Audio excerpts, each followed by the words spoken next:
انبیاء والسلام سے متعلق عقیدے کو ذکر فرمایا۔ نمبر 1، انبیاء علیہ السلام میں فضیلت ثابت ہے، تفضیل ہے، تفریق نہیں ہے۔ تفضیل کا معنی بعض انبیاء کو بعض پر اللہ نے فضیلت دی ہے۔ تفریق کا مطلب یہ ہے کہ کچھ انبیاء کو ماننا، کچھ کو انکار کرنا۔ امت مسلمہ کا یہ عقیدہ ہے کہ تمام کے تمام انبیاء اور رسل اللہ کی طرف سے بھیجے ہوئے ہیں، برگزیدہ ہیں۔ نمبر 2، دوسرا عقیدہ کہ تمام کے تمام انبیاء کے درمیان میں فضیلت ہے۔ نمبر 3، تمام کے تمام انبیاء علیہ السلام گناہوں سے معصوم ہیں، نبوت سے پہلے بھی، نبوت کے بعد بھی، صغیر گناہوں سے بھی، کبیرے گناہوں سے بھی۔ نمبر 4، تمام کے تمام انبیاء امانت دار ہیں۔ نمبر 5، تمام کے تمام انبیاء اس دنیا سے کامیاب گئے ہیں۔ کسی نبی پر ایمان کسی ایک آدمی نے بھی نہیں لایا، تب بھی نبی اس دنیا سے کامیاب گیا۔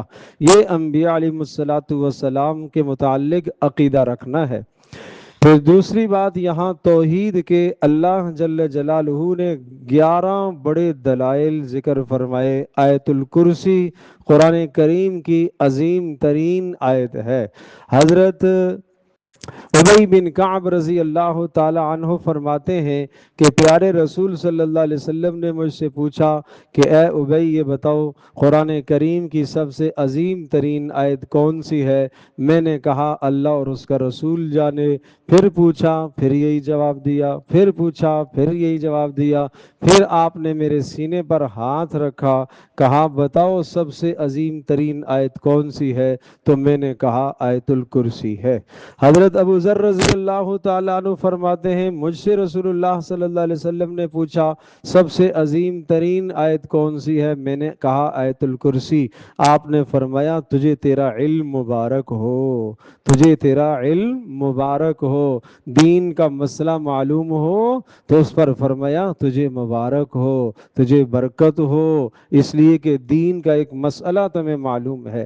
پیارے رسول صلی اللہ علیہ وسلم نے ارشاد فرمایا کہ جو آدمی ہر نماز کے بعد اس آیت الکرسی کو ایک مرتبہ پڑھ لے گا، اس کے اور جنت کے درمیان میں موت کے سوا کوئی شے حائل نہیں ہے۔ جیسے مرے گا اللہ اس کے لیے جنت کا فیصلہ کر دے گا۔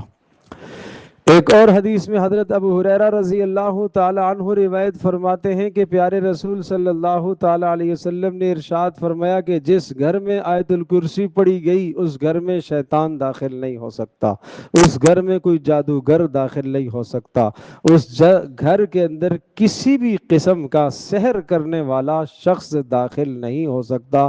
حضرت عبداللہ ابن مسعود رضی اللہ تعالی عنہ کا معمول تھا جب گھر میں داخل ہوتے تھے تو گھروں کے چاروں کونوں میں ایک ایک مرتبہ آیت الکرسی پڑھ لیا کرتے تھے اور کہتے تھے اب میرا گھر ہر قسم کے جادو سے اور ہر قسم کے جن اور شیطان سے محفوظ ہو گیا۔ ہم بھی اس آیت کریمہ کا اہتمام کیا کریں اور یقین کے ساتھ اہتمام کیا کریں۔ ہر نماز کے بعد ایک مرتبہ کم از کم ضرور آیت الکرسی پڑھا کرو۔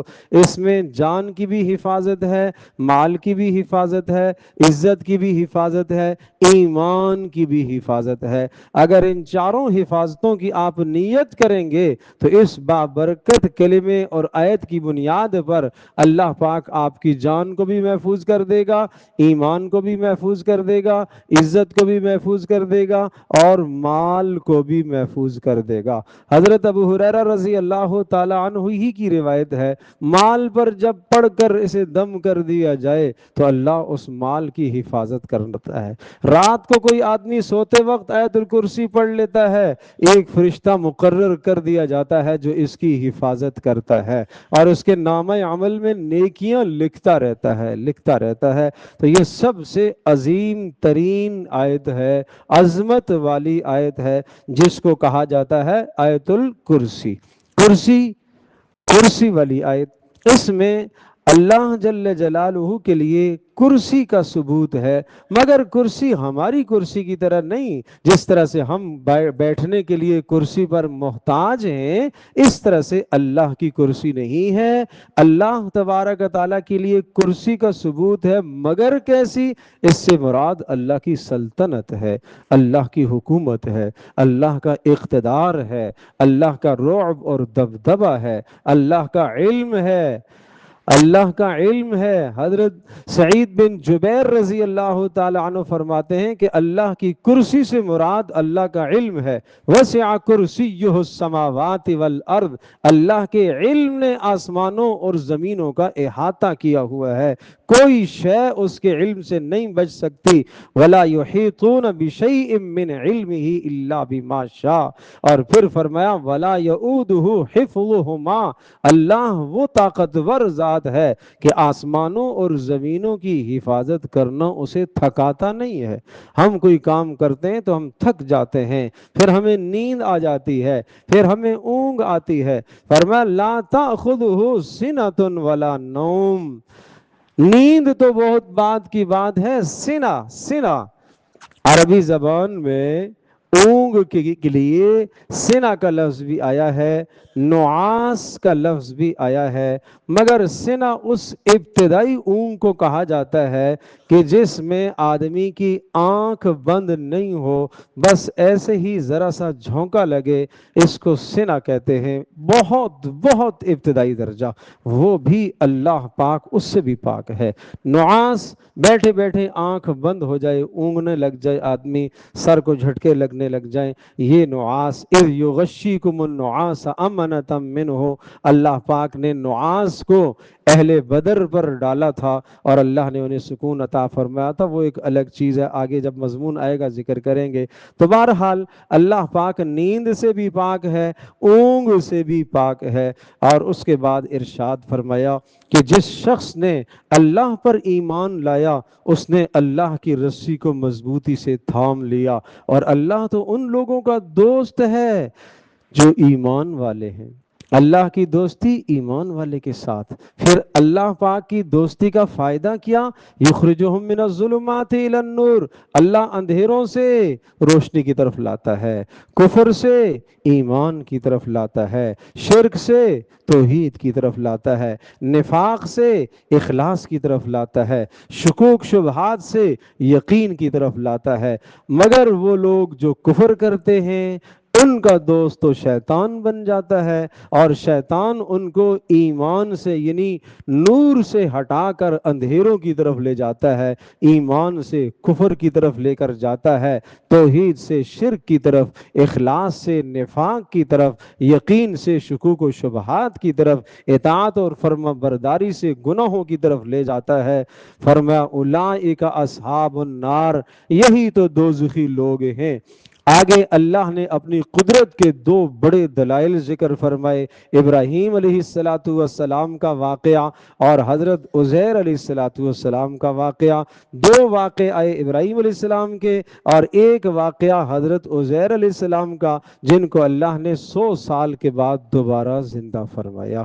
اتنی قدرت والی ذات، فرمایا جو پاک پروردگار 100 سال کے بعد زندہ کر سکتا ہے، وہ قیامت کے دن بھی زندہ کر لے گا۔ ابراہیم علیہ السلام نے پوچھا اللہ تو کیسے زندہ کرے گا؟ اللہ نے پوچھا اللہ اے ابراہیم یقین نہیں ہے؟ اللہ یقین تو ہے، مگر مشاہدہ دیکھنا چاہتا ہوں، تیری قدرت کو دیکھنا چاہتا ہوں۔ اللہ کے بڑے پیارے پیغمبر تھے، اللہ نے فرمایا ٹھیک ہے، 4 پرندوں کو پکڑو اور ان کو ذبح کرو اور ان کا قیمہ بنا لو اور سامنے پہاڑوں پر رکھ دو، گوشت آپس میں مکس کر لو، پھر ایک ایک کا نام لے کر بلاؤ گے، وہ اٹھتا ہوا دوڑتا ہوا تیرے پاس آئے گا، اور جب یہ منظر تو دیکھ لے تو پھر سمجھ لے کہ اللہ غلبے والا ہے اور اللہ حکمت والا ہے۔ اس کے بعد یہ سورہ مبارکہ سورۃ البقرہ کا آخری حصہ بڑے اہم مضامین پر ہے۔ اس میں یوں سمجھیے کہ اسلامی معیشت کو، اسلامی معاش کو بیان کیا گیا اور سود کا خاتمہ کیا گیا۔ گویا کہ امت مسلمہ کے اندر صدقات، زکوٰۃ کے نظام کو رواج دیا جائے تاکہ غربت ختم ہو، اور اسی طرح سے سودی نظام کا خاتمہ کیا جائے تاکہ مال سارا کا سارا چند لوگوں کے ہاتھ میں سمٹ کر نہ رہ جائے۔ بڑی تفصیل سے اللہ نے اس مضمون کو ذکر فرمایا، مگر ساتھ ساتھ خرچ کرنے کے آداب بھی ذکر فرمائے۔ اگر کسی غریب پر خرچ کرو، پہلی شرط یہ ہے کہ مال حلال ہونا چاہیے، دوسری شرط یہ ہے کہ آپ کی نیت درست ہونی چاہیے، تیسری شرط یہ ہے کہ مصرف ٹھیک ہونا چاہیے، چوتھی شرط یہ ہے کہ دے کر احسان نہ جتلانا، پانچویں شرط یہ ہے کہ دے کر غریب کے ساتھ بدتمیزی بھی نہ کرنا۔ اگر یہ 5 شرائط آپ کی صدقے اور آپ کی زکوٰۃ میں پائے جا رہے ہیں تو پھر یہ صدقہ بلاؤں کو ٹالے گا، پھر یہ اللہ کے یہاں قبول ہوگا۔ اور پھر اس کی مثال ایسی دی ہے کہ ایک بلند پہاڑی پر ایک باغیچہ ہو کسی آدمی کا، اور اس پر وقت پر بارش ہوتی ہو، اور وہ باغ جو ہے وہ بارش سے سیراب ہوتا ہو، اور اگر بارش نہ ہو تو تھوڑی سی ہلکی سی پھوار پڑ جائے یا صبح کی شبنم گر جائے تو وہی اس کے لیے کافی ہو جاتی ہے۔ یہ معنی ہے اللہ کی راہ میں جو اخلاص سے مال خرچ کرتا ہے اسے اللہ یوں عطا کرتا ہے۔ ساتھ ساتھ یہ بھی بتایا انفقوا من طیبات ما کسبتم، دیکھو اپنے مال میں سے پاکیزہ مال خرچ کرنا، ردی مال مت دینا، ایسا مال مت دینا اللہ کے راستے میں کہ اگر تمہیں کوئی دے تو تمہیں ناگوار گزرے، ہاں تم چشمہ پوشی کرتے ہوئے اس کو لے لو مگر آگے جا کے گرا دو اور آپ کہو کیسا گھٹیا اس نے مال دیا۔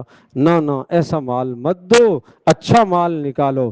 اچھا مال نکالیں گے تو پھر شیطان تمہارے دل میں خیال ڈالے گا، الشیطان یعدکم الفقر، شیطان تمہیں فقر سے ڈرائے گا، ویأمرکم بالفحشاء، اور تمہیں بخل کا حکم دے گا، تمہیں بخل سکھاتا ہے اور تمہیں کہے گا کہ جناب کیا کرو گے، تم فقیر بن جاؤ گے۔ نہ، واللہ یعدکم مغفرۃ منہ وفضلا، جب تم خرچ کرو گے تو اللہ وعدہ دے رہا ہے کہ اللہ اس پر تمہارے گناہوں کو معاف کرے گا، اور نمبر 2 اللہ اپنی طرف سے مزید مال عطا کرے گا۔ کیوں؟ واللہ واسع علیم، اللہ وسعتوں والا ہے، اور جس شخص کو صحیح خرچ کرنے کی جگہ بتا دی گئی اس نے مصرف کو سمجھ لیا، صحیح جگہ پر خرچ کیا۔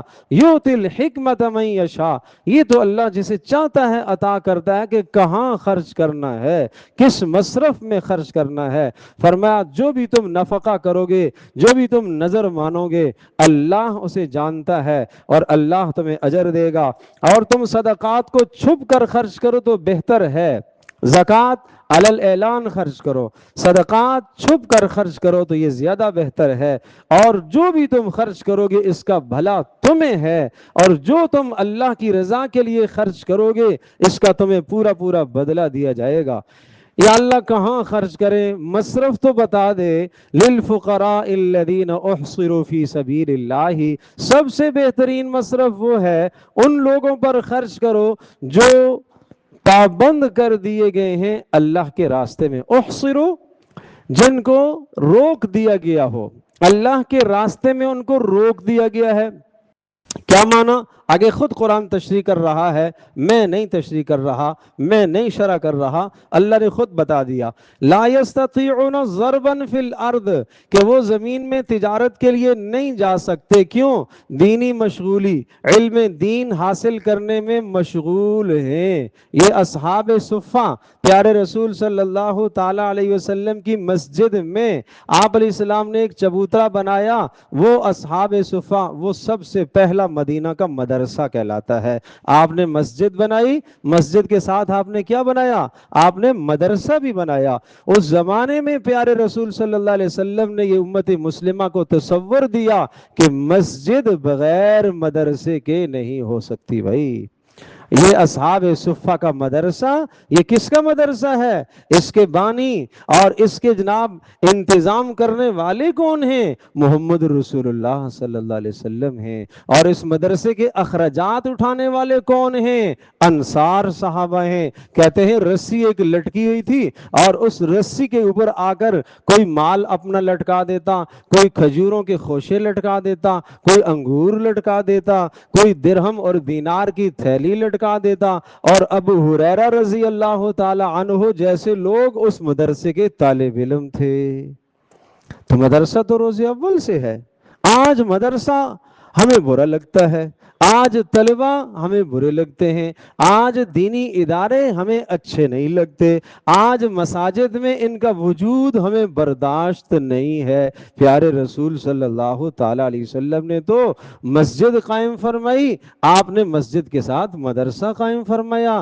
مکہ میں آپ نے 13 سال گزارے اور حرم میں بیت اللہ میں آپ نماز نہیں پڑھ سک رہے تھے، آپ نے دار ارقم ایک چھوٹا سا ادارہ تھا، ایک مدرسہ تھا، وہاں صحابہ رہ کر دین حاصل کرتے تھے، اور ابو بکر صدیق کے گھر کا صحن مدرسہ تھا، اور عمر بن خطاب کی بہن فاطمہ بن خطاب کا گھر مدرسہ تھا۔ وہاں گھر گھر میں مکتب تھے اور مدارس تھے جن سے دین پھیلا ہے، جن سے دین آگے بڑھا ہے۔ اور پھر خلفائے راشدین کے زمانے میں پھر عبداللہ ابن عباس رضی اللہ تعالی عنہما کا زمانہ آیا، طائف میں انہوں نے مدرسہ کھولا، طائف میں، مکہ سے طائف میں چلے گئے تھے۔ آج بھی طائف میں عبداللہ ابن عباس رضی اللہ تعالی عنہما کی قبر موجود ہے، اور مسجد عباس طائف میں آج بھی موجود ہے۔ جو لوگ گئے ہیں، جنہوں نے دیکھا ہے، اللہ ہم سب کو بار بار لے جائے، وہاں لے جائے، وہاں دکھائے۔ آپ دیکھیں گے وہاں تاریخ لکھی ہوئی ہے، عبداللہ ابن عباس رضی اللہ تعالی عنہما نے ایک بہت بڑا جامعہ قائم فرمایا، اعلان فرماتے آ جاؤ، جس نے قرآن سے متعلق کوئی پوچھنا ہے، ایک بڑا مجمع مسجد میں داخل ہوتا اور قرآن سے متعلق سوال کرتے، عبداللہ ابن عباس جواب دیتے، پھر کہتے اب تم جاؤ، اوروں کو موقع دو۔ پھر اعلان ہوتا، ایک شاگرد اعلان کرتا، جس نے قرآن کریم کی قرات کے متعلق سوال کرنا ہے وہ آ جائیں۔ پھر ایک مجمع داخل ہوتا، قرات کے متعلق سوالات ہوتے، وہ سیکھتے۔ پھر عبداللہ ابن عباس کہتے اب تم جاؤ۔ پھر اس کے بعد اعلان ہوتا، اب جس شخص نے فقہ پڑھنی ہے وہ آ جائے، اب جس نے حدیث پڑھنی ہے، حدیث سے متعلق پوچھنا ہے وہ آ جائے۔ یوں حدیث کی جماعت، یوں فقہ کی جماعت، یوں قرآن کی جماعت، یوں تجوید کی جماعت، اور پھر اس کے بعد اعلان ہوتا جس نے عربی لغت سے متعلق کچھ پوچھنا ہے وہ آ جائیں۔ تو پھر جناب عرب کے بدو آتے اور وہ آ کے لغت کے، عربی زبان کے سوال کرتے، اور اس طرح سے عبداللہ ابن عباس رضی اللہ تعالی عنہما کے گھر اس مسجد کی طرف ایسے تانتا بانتا ہوا لوگوں کا جا رہا اور آ رہے ہوتے، ایسا لگتا شاید کوئی فوتگی ہو گئی ہے کہ اتنا مجمع، کچھ جا رہے ہیں کچھ آ رہے ہیں، کچھ جا رہے ہیں کچھ، کیا تھا یہ؟ عبداللہ ابن عباس رضی اللہ تعالی عنہما کا مدرسہ تھا۔ کہاں تھا؟ مسجد میں تھا۔ وہ کہاں ہے مسجد؟ وہ طائف کے اندر موجود ہے، اور اس مسجد میں یہ سب کچھ ہوتا تھا۔ تو میرے پیارو، مسجد بنیاد ہے۔ مسجد سے اگر قرآن نہ سیکھا جائے، مسجد سے دین نہ سیکھا جائے، مسجد میں فقہ نہ پڑھائی جائے، مسجد میں حدیث نہ پڑھائی جائے، مسجد صرف 5 نمازوں کے لیے نہیں ہے۔ پیارے رسول صلی اللہ علیہ وسلم کے زمانے میں مسجد میں یہ فقہ کی کلاس ہے، یہ قرآن کی کلاس ہے، یہ حدیث کی کلاس ہے، یہ باہر سے آنے والے وفد جو مسلمان ہوئے ہیں یہ ان کو دین سکھایا جا رہا۔ یہ اصحاب صفہ، یہ طلبہ رہائشی ہیں جو رسول اللہ صلی اللہ علیہ وسلم کا صفہ جو چبوترا تھا، اس چبوترے میں جو رہتے تھے، یہ رہائشی طلبہ تھے، اور ان کا خرچ کس پر تھا؟ انصار صحابہ۔ انصار نے پوچھا، مدینہ کی بات کہہ رہا ہوں چونکہ آیت بھی مدنی ہے، مدینہ کی بات کر رہا ہوں، مدینے والے کی بات کر رہا ہوں۔ سنو کیا ارشاد فرمایا، کہاں خرچ کرنا ہے؟ جو تجارت کے لیے نہیں جا سکتے، یحسبہم الجاہل اغنیاء من التعفف، عام آدمی، انجان آدمی ان کے سفید کپڑوں کو دیکھ کر اور سوال نہیں کرتے، اس لیے عام آدمی سمجھتا ہے یہ مالدار ہے۔ تعرفہم بسیماہم، اے نبی تو چہرے سے پہچان لے گا۔ اب اس پہچان کی مثال بتاتا ہوں۔ ابو ہریرہ رضی اللہ تعالی عنہ کو بھوک لگی ہے، بھوک سے نڈھال ہو گئے، پریشان ہو گئے۔ ابوبکر صدیق آئے، مسئلہ پوچھا، مسئلہ بتا دیا، چلے گئے۔ عمر فاروق آئے رضی اللہ عنہ، ان سے مسئلہ پوچھا، مسئلہ بتا دیا، چلے گئے۔ حضرت ابو ہریرہ رضی اللہ تعالی عنہ فرماتے ہیں میرا مسئلہ کیا تھا؟ وہ بھوک تھی۔ میں پوچھ رہا تھا کہ کوئی مسئلہ بھی بتا دیں گے، شاید ساتھ کچھ کھانے کا بھی انتظام کر لیں گے، کوئی گھر لے جائے گا اور مجھے کہے گا کہ کھانا ہی کھا لو۔ 4 سال رسول اللہ صلی اللہ علیہ وسلم کے ساتھ زندگی گزاری ہے، تو سب سے زیادہ 5774 احادیث حضرت ابو ہریرہ رضی اللہ تعالی عنہ نے یاد فرمائی۔ صحابہ میں سب سے زیادہ کثیر الروایہ، سب سے زیادہ روایتوں کو یاد کرنے والے کون ہیں؟ حضرت ابو ہریرہ رضی اللہ تعالی عنہ۔ کہاں تھے وہ؟ اصحاب صفہ کے مدرسے کے طالب علم تھے، وہاں کے طالب علم۔ کہاں لوگ تو تجارت کرتے تھے، مکہ والوں کا تو بزنس تھا، کاروبار تھا، اور مدینے والوں کی تو کھیتی باڑی تھی۔ ابو ہریرہ کا نہ کوئی گھر تھا، ابو ہریرہ کا نہ بزنس تھا، ابو ہریرہ کا نہ کوئی کھیت تھا۔ ابو ہریرہ تو مسجد میں پڑا رہتا تھا، رسول اللہ صلی اللہ علیہ وسلم کے در پر پڑا رہتا تھا، دیکھتا رہتا تھا کہ اللہ کے رسول کیا فرما رہے، اللہ کے رسول کیا کر رہے، آپ کی مبارک زبان سے کیا نکل رہا وہ یاد کرتا، وہ لکھتا، آپ کیا عمل کرتے وہ محفوظ کرتا جاتا۔ یہ ابو ہریرہ کا کام تھا۔ لوگ کہتے ہیں ابو ہریرہ نے اتنی حدیثیں کیسی یاد کر لی، یہ وہ خود اپنی کارگزاری بیان کرتے ہیں۔ لوگ کہتے ہیں ابو ہریرہ نے اتنی حدیثیں کیسی یاد کر لی صرف 4 سال نے۔ ابو ہریرہ پھر اس کا جواب دیتے ہیں کہ میرا تو کوئی مشغلہ ہی نہیں تھا، میں تو چبوترے میں بیٹھا رہتا تھا۔ یہ رسول اللہ صلی اللہ علیہ وسلم کا مدرسہ ہے۔ اب اگلی بات سنیے گا۔ اس کے بعد ابو ہریرہ کہتے ہیں میں آیا، رسول اللہ صلی اللہ علیہ وسلم تشریف لائے، ان سے میں نے مسئلہ پوچھا، مگر آپ میرا مسئلہ سمجھ گئے۔ نہیں سمجھے بات؟ آپ مسئلہ سمجھ گئے کہ ابو ہریرہ کو بھوک ہے، بھوک ہے۔ مجھے لے گئے ساتھ اور اپنے گھر سے پوچھوایا، 9 گھروں سے پوچھوایا، ایک گھر سے ایک دودھ کا پیالہ ملا۔ پیارے رسول صلی اللہ علیہ وسلم کے گھر 9 بیبیاں، ان میں سے ایک کے گھر سے دودھ کا پیالہ ملا۔ کہا ابو ہریرہ بلاؤ سب کو، مجھے یقین تھا یہی کہیں گے سب کو بلاؤ، پھر یہ بھی یقین تھا کہ اس کے بعد کہیں گے سب کو پلاؤ، میرے سے کیا بچے گا۔ پیالہ لے آئے اور پھر کہا ابو ہریرہ سب کو بلا لو، سب کو بلا لیا اور کہا ابو ہریرہ پلاؤ سب کو۔ پلایا، ایک نے پیا، دوسرے نے پیا، تیسرے نے پیا، سب نے بھر بھر کر پیا۔ پھر مجھ سے کہا ابو ہریرہ اب تم پیو، پھر میں نے پیا، کہا اور پیو اور پیو، یہاں تک آ گیا اے اللہ کے رسول اب گنجائش نہیں ہے، پھر میرا بچا ہوا آپ نے پیا ایک پیالہ۔ کہا کتنے لوگ تھے؟ کہا 70 سے اوپر تھے اس دن ہم، 70 سے اوپر تھے۔ یہ ہیں طلبہ۔ میرے عزیز دوستو بزرگو، عزت کی نگاہ سے دیکھا کرو، اکرام کی نگاہ سے دیکھا کرو۔ لا یسألون الناس الحافا، چمٹ کے سوال نہیں کرتے۔ وما تنفقوا من خیر فإن اللہ به علیم، اور جو تم ان پر خرچ کرو گے اللہ جانتا ہے۔ اس کے بعد فرمایا ابوبکر صدیق رضی اللہ تعالی عنہ کا مقام سنیے۔ ایک آیت نازل ہوئی، ایسے بھی اللہ کے پسندیدہ ہیں جو دن کو بھی خرچ کرتے ہیں، رات کو بھی خرچ کرتے ہیں، علانیہ بھی خرچ کرتے ہیں، چھپ کر بھی خرچ کرتے ہیں۔ ابو بکر صدیق رضی اللہ تعالیٰ عنہ کے پاس 40,000 درہم تھے، 10,000 رات کو خرچ کیے، 10,000 دن کو خرچ کیے، 10,000 علی اعلان خرچ کیے، 10,000 چھپ کر خرچ کیے۔ یہ ہے اسلام کا معاشی نظام کہ اپنے قرب و جوار میں غربا کو دیکھو، حاجت مندوں کو دیکھو۔ آپ کی اس مسجد میں فکر آخرت ویلفیئر الحمدللہ یہ کام کر رہی ہے، الحمدللہ، یہ اللہ کا شکر ہے، اللہ کا احسان ہے۔ اگر آپ میں سے کسی نے 2 روپے دیے، کسی نے 4 روپے دیے، تو وہ اتنی چھان بھڑک کے بعد ہم اس کو صحیح مصرف تک پہنچانے کی کوشش کرتے ہیں الحمدللہ، اور اس میں ہمارے ساتھیوں کی صلاحیتیں لگتی ہیں الحمدللہ، اور ان کے اوقات صرف ہوتے ہیں بغیر کسی مال کے، بغیر کسی تنخواہ کے۔ بہت سارے ساتھی ہمارے ساتھ رضاکارانہ طور پر لگے ہوئے ہیں۔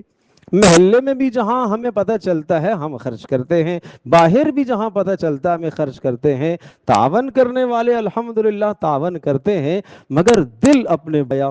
اس کے بعد الذین یاکلون الربا، خبردار سود مت کھانا، جو سود کھائے گا قیامت کے دن ایسے اٹھے گا جیسے جس طرح سے جس آدمی پر جن اثر انداز ہو جاتا ہے، باولاں والی باتیں کرتا ہے، اس طرح سے باولا ہو کر قیامت کے دن اٹھے گا۔ کون؟ سود خور، سود خور اور سود کھانے والا اللہ اور اس کے رسول کے ساتھ اعلان جنگ کر رہا ہے۔ اور پھر فرمایا اگر تم نے کسی کو قرض دیا ہے، وہ حاجت مند ہے تو اسے مہلت دو، حاجت مند ہے اسے مہلت دو۔ اور پھر فرمایا قرض کے معاملات کو لکھ کر رکھا کرو۔ یہ قرض کے معاملات کو لکھنے کے لیے یہاں قرآن 18 اصول بیان کرتا ہے۔ کتنے اصول؟ 18۔ میں ابھی اس تفصیل میں نہیں جاؤں گا، اس پر ہمارا کتابچہ ایک موجود ہے، جس کو چاہیے ہو پی ڈی ایف کی شکل میں مل جائے گا۔ یا ایھا الذین آمنو سے شروع ہونے والی تمام آیات، یہ بھی الحمدللہ آپ کی اس مسجد سے یہ بھی کام ہوا کہ جتنے بھی حفاظ ہیں، حفاظ کرام کو ہم یا ایھا الذین آمنو سے شروع ہونے والی آیات کا کتابچہ دیتے ہیں کہ بیٹا تم جہاں جہاں قرآن سنا رہے ہو قرآن سناؤ، اور اس کے بعد یہ یا ایھا الذین آمنو کا پیغام لوگوں کو سناؤ۔ علماء کو ہم تاکید کرتے ہیں کہ آپ پورا کا پورا خلاصہ بیان کرو، اور ان کو ہم خلاصے کے طریقے بتاتے ہیں، اور حفاظ کو جو حافظ ہیں عالم نہیں ہیں ان کو ہم یا ایھا الذین آمنو والا کتابچہ دیتے ہیں۔ اس میں ہم نے یہ درج کیے ہیں 18 اصول۔ اگر کسی کو یہ کتابچہ پی ڈی ایف کی شکل میں چاہیے ہوگا تو مل جائے گا۔ اس کے بعد سورۃ البقرہ کا اختتام ہے، مگر بڑی عجیب ہی آخری 2 آیتیں ہیں، آمن الرسول سے لے کر آخر تک۔ رسول اللہ صلی اللہ علیہ وسلم نے فرمایا یہ اللہ کے خزانوں میں سے خزانہ ہے، عرش کے خزانوں میں سے یہ خزانہ ہے۔ یہ جب آیتیں اتری اور سورۃ الفاتحہ اتری تو شیطان نے اتنا واویلا کیا، اتنا واویلا کیا کہ کبھی بھی شیطان اتنا پریشان نہیں ہوا جتنا ان آیتوں کے نازل ہونے پر پریشان ہوا۔ کیوں؟ اس لیے کہ ان آیتوں میں اللہ نے جو کچھ فرمایا ہے، جو دعائیہ کلمات ہیں، کیا کلمات ہیں؟ اے اللہ میرے گناہوں کو معاف فرما، اے اللہ میرے اوپر ایسے مصائب نہ لے کے آنا، اے اللہ چھوٹے گناہ معاف فرما، اے اللہ بڑے گناہ معاف فرما، اے اللہ میرے اوپر رحم فرما، اے اللہ میری مدد فرما۔ جب بندہ یہ پڑھتا ہے تو اللہ ہر لفظ پر کہتا ہے میں نے کر دیا، میں نے کر دیا، میں نے کر دیا، میں نے کر دیا۔ اس لیے فرمایا جو آدمی رات کو سونے سے پہلے ان 2 آیتوں کو پڑھ کے سوتا ہے کفتا، یہ دونوں آیتیں اس کی تہجد کے لیے کافی ہو جاتی ہیں۔ حضرت عمر رضی اللہ تعالی عنہ اور علی المرتضی رضی اللہ تعالی عنہ دونوں ارشاد فرماتے ہیں محروم ہے وہ آدمی جو رات کو ان دونوں آیتوں کے پڑھے بغیر سو جائے، محروم ہے وہ آدمی بھائی۔ تو آمن الرسول سے لے کر آخر تک رات کو 1 مرتبہ سونے سے پہلے پڑھا کرو۔ اس کے بعد سورہ آل عمران، یہ بھی مدنی سورت ہے۔ جیسے بقرہ کے شروع میں یہود سے خطاب تھا، اسی طرح سے آل عمران کے شروع میں نصارہ سے خطاب ہے۔ نصارہ، نصرانی، ان کے جو اشکالات اور سوالات تھے اسلام سے متعلق ان کے جوابات دیے گئے ہیں۔ مثلا عیسیٰ علیہ السلام کے متعلق وہ الوہیت کو، عیسیٰ علیہ السلام کو رب مانتے تھے، اس کے جواب دیے گئے۔ حضرت مریم کو الہ اور معبود مانتے تھے، اس کی تفصیل سے جوابات تفصیلی دیے گئے۔ اور اسی طرح سے حضرت عیسیٰ علیہ السلام کو جو اللہ نے روح اللہ کہا، اللہ کی روح، اس کا کیا مطلب ہے؟ 70 افراد کا وفد نصارہ کا رسول اللہ کی خدمت میں حاضر ہوا اور آ کر عیسیٰ علیہ السلام سے متعلق سوال پوچھے، سمجھنا چاہتے تھے، سمجھنا چاہتے تھے، ہٹ درم نہیں تھے، سمجھنا چاہتے تھے۔ ان میں کچھ لوگ ایسے تھے جو سمجھنا چاہتے تھے، اور پھر ان کی تفصیل آگے سورۃ المائدہ میں اللہ نے ذکر فرمائی کہ یہ آئے اور ان کے آنسو قرآن سن کر بہ رہے تھے، آنسو بہ رہے تھے۔ کافی کوشش کی انہوں نے رسول اللہ صلی اللہ علیہ وسلم کو لاجواب کرنے کی، مگر اللہ کی مدد تھی۔ مباہلے پر آئے گئے۔ مباہلہ کیا تھا؟ آپ بھی اپنے بچوں کو لے آئیں، ہم بھی اپنے بچوں کو لے آئے، سب ایک میدان میں جمع ہو جائیں گے اور پھر یہ دعا کریں گے اے اللہ جو جھوٹا ہو اس پر اللہ کی لعنت ہو۔ ان 70 نے کہا کہ ہم اپنے مذہبی پیشواؤں سے پوچھیں گے تو پھر کریں گے۔ آپ نے کہا جاؤ پوچھو۔ پوچھا، 3 ان کے بڑے ٹاپ کے مذہبی پیشوا تھے، انہوں نے کہا خبردار نہیں کرنا، اگر مباہلہ کیا تو تم تباہ ہو جاؤ گے، اس لیے کہ یہ اللہ کا رسول ہے، اس کے مقابلے میں بتانا۔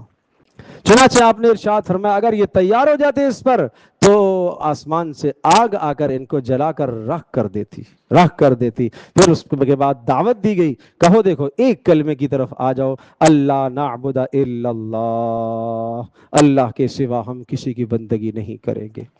یہ کہتے تھے کیسے ہو سکتا ہے آپ کو غلبہ اللہ کیسے دے گا، یعنی یہودیت اور نصرانیت پر آپ کیسے غالب آئیں گے؟ اس پر آیت آئی کہ کیا آیت آئی؟ اللہم مالک الملک تؤتی الملک من تشاء، جس سے اللہ چاہتا ہے سلطنت دیتا ہے، جس سے چاہتا ہے چھین لیتا ہے، جسے چاہتا ہے عزت دیتا ہے، جسے چاہتا ہے ذلت دیتا ہے۔ اور یہودیوں اور نصرانیوں اب تمہاری ذلت کا زمانہ آ گیا، اب محمد رسول اللہ صلی اللہ علیہ وسلم اور ان کے اصحاب کی عزت کا زمانہ آ گیا۔ پھر یہودی کہنے لگے کہ ہم بھی تو اللہ کا نام لیتے ہیں، ہم بھی جنت میں جائیں گے۔ نصرانی کہنے لگے ہم بھی جنت میں جائیں گے۔ کہاں جنت میں جانے کے لیے واحد راستہ کیا ہے؟ محمد رسول اللہ صلی اللہ علیہ وسلم کی پیروی، اس کے بغیر اب تم جنت میں نہیں جا سکتے ہو۔ وَمَن يَبْتَغِ غَيْرَ الْإِسْلَامِ دِينًا، اب دین اسلام کے علاوہ کسی بھی دین کو کوئی اختیار کرے گا فَلَن يُقْبَلَ مِنْهُ، وہ اس سے قبول نہیں کیا جائے گا۔ عیسیٰ علیہ السلام کے متعلق ایک عقیدہ یہ بھی ذکر فرمایا، اللہ نے آسمانوں پر اٹھا لیا، زندہ اٹھا لیا، قرب قیامت میں اللہ دوبارہ انہیں اتارے گا اور محمد رسول اللہ صلی اللہ علیہ وسلم کے دین کو ہی نافذ کریں گے، اپنے دین کا نفاذ نہیں کریں گے، محمد رسول اللہ صلی اللہ علیہ وسلم کے امتی بن کر آئیں گے۔ اور آخر میں یہ حضرت محمد صلی اللہ علیہ وسلم کی نبوت پر بڑی ٹھوس، گہری اور بڑی مستحکم دلیل ہے، وہ یہ کہ اللہ نے سب نبیوں کو جمع کیا، سب نبیوں سے میثاق اور وعدہ لیا کہ تم میں سے اگر کسی کے زمانے میں محمد رسول اللہ صلی اللہ علیہ وسلم آگے تو تمہارے ذمہ لازم ہے محمد رسول اللہ صلی اللہ علیہ وسلم کی تصدیق بھی کرو گے اور ان پر ایمان بھی لاؤ گے۔ اللہ جانتا تھا نا آدم علیہ السلام کے زمانے میں تو نہیں آئیں گے محمد رسول اللہ، نوح علیہ السلام کے زمانے میں تو نہیں آئیں گے، ابراہیم علیہ السلام کے زمانے میں تو نہیں آئیں گے۔ یہ محمد صلی اللہ علیہ وسلم کی عظمت بیان کرنے کے لیے یہ مضمون ذکر فرمایا کہ اللہ نے سب نبیوں سے میثاق لیا ہے، عہد لیا ہے۔ اللہ پاک ہمیں اپنے نبی کی قدر و منزلت کو پہچاننے کی توفیق عطا فرمائے۔